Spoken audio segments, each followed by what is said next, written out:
Du willst auf die Rennstrecke und ich sag dir, warum es oft schlauer ist, mit einem günstigen Motorrad auf die Rennstrecke zu gehen, anstatt mit dem neuesten, besten und vor allem teuersten.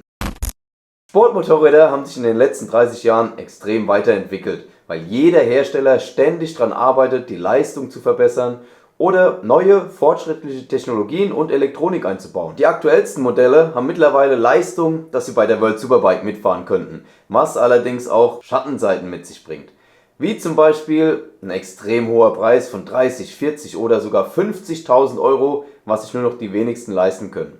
Da stellt sich die Frage, macht das Ganze für uns als Hobbyfahrer überhaupt Sinn? Günstigere Bikes haben eine Reihe von Vorteilen gegenüber den neuen, teuren Modellen, angefangen allein schon beim Preis. Und hier beziehe ich mich nicht nur auf die reinen Anschaffungskosten, sondern auch die Wartungs- und Reparaturkosten. Wir fahren hier auf der Rennstrecke und sowohl am technischen als auch unserem persönlichen Limit, was aber auch gleichzeitig bedeutet, dass das Sturzrisiko extrem hoch ist. Selbst erfahrene Fahrer kiesen sich immer mal wieder ein. Ersatz- und Reparaturteile sind meistens billiger für ältere und günstigere Bikes und außerdem häufig auch massenweise Gebrauchteile auf Kleinanzeigen etc. zu finden. Im Fall von einem Crash oder technischen Defekt traut man sich außerdem auch eher, die Sache selbst zu reparieren, zum einen, weil der finanzielle Schaden geringer ist und zum anderen, weil es die meist noch einfachere Technik überhaupt zulässt. Außerdem verlieren Rennstreckenmotorräder durch Stürze immer schnell an Wert und teure Bikes dann umso mehr. Günstige Motorräder dagegen haben oft einen schon niedrigeren Marktwert, was bedeutet, der Wertverlust nach einem Sturz ist auch geringer. Man darf auch nicht den mentalen Aspekt vernachlässigen, wenn du bedenkst, dass das günstige Bike komplett abbezahlt ist und dir gehört, anstatt dass du finanziellen Stress und Sorgen hast, weil du die Maschine hier auf Pump gekauft hast. Du gehst oft automatisch mit deinem neuen teuren Motorrad übervorsichtig um, was dann am Ende wieder deinen Spaß einschränkt. Mit einem günstigen Hobel dagegen, da hämmerst du mit freiem Kopf einfach drauf los und bist viel entspannter beim Fahren. Wir fahren auf der Rennstrecke, um uns zu verbessern und Spaß zu haben. Nicht um mit der teuersten Maschine hier anzugeben und zu flexen. Und genau da kommen wir auch direkt zum nächsten Punkt. Und zwar, dass dir die günstigen Motorräder oft mehr Spaß machen zu fahren, weil du zum einen mehr mit der Maschine arbeiten musst und eben nicht alles die Technik und oder Elektronik macht. Du presst die Maschine nämlich richtig aus und gehst eher an deine Grenzen und an die Grenzen vom Bike und hast so im Endeffekt einfach mehr Spaß. Das bedeutet einfach, dass ältere, günstigere und leistungsschwächere Bikes trotzdem mehr Spaß machen, weil das damit verbundene Erlebnis einfach viel intensiver ist. Dazu kommt noch, dass die Euphorie von einem neuen Bike am Anfang zwar hoch ist, aber auch extrem schnell nachlässt. Ich erkläre es euch an einem einfachen Beispiel von einem neuen Handy. Zuerst sitzt du da mit deinem alten Handy. Eigentlich macht es noch alles super, funktioniert einwandfrei, Kamera ist okay, Speicher noch genug, aber es ist halt einfach schon ein paar Jahre alt und du hast einfach Verlangen und Bock auf was Neues. Bisschen bessere Kamera, bisschen mehr Speicher, bisschen schnellerer Prozessor. Dann nimmst du Geld in die Hand und kaufst das neue Handy. Bist kurz mega gehypt, freust dich und behandelst das Ding wie ein rohes Ei. Da darf kein Kratzer, nichts drankommen. Das Ganze hält dann ein paar Tage, vielleicht ein paar Wochen an. Und dann flaut dein Glücksgefühl aber auch schon ab.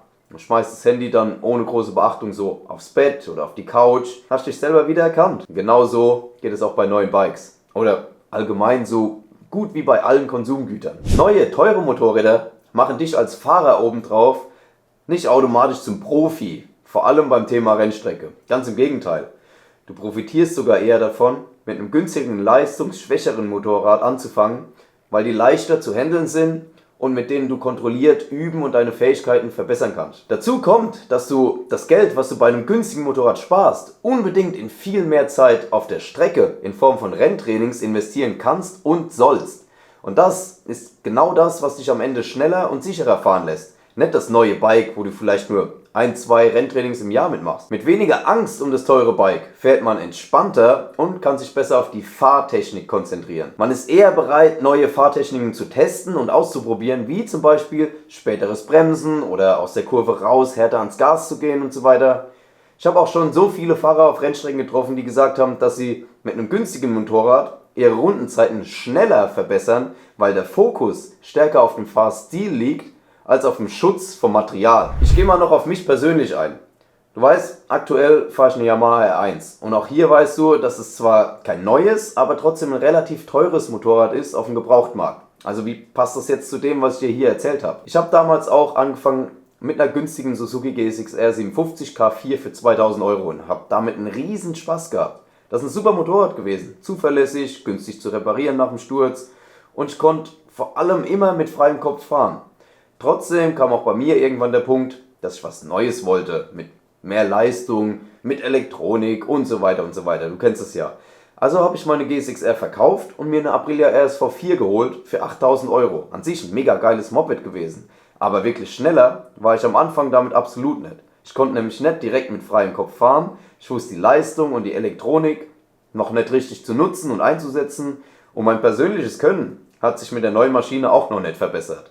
Nach einem Jahr habe ich die Aprilia dann wieder verkauft, auch wegen fehlender Zuverlässigkeit und anderen Gründen, und bin dann aber zur Yamaha R1 gekommen. Allerdings bin ich hier dann hingegangen und habe mir für 7000 Euro eine gebrauchte Unfallmaschine gekauft und die dann repariert und neu aufgebaut. Allein dadurch, dass die Maschine aber schon gelegen hat, war der Lack ab und zwar für mich keine neue, teure Maschine aus dem Laden. Dadurch konnte ich auf der Rennstrecke auch schon viel entspannter vom Kopf her fahren und war auch relativ schnell schneller als mit den Bikes davor.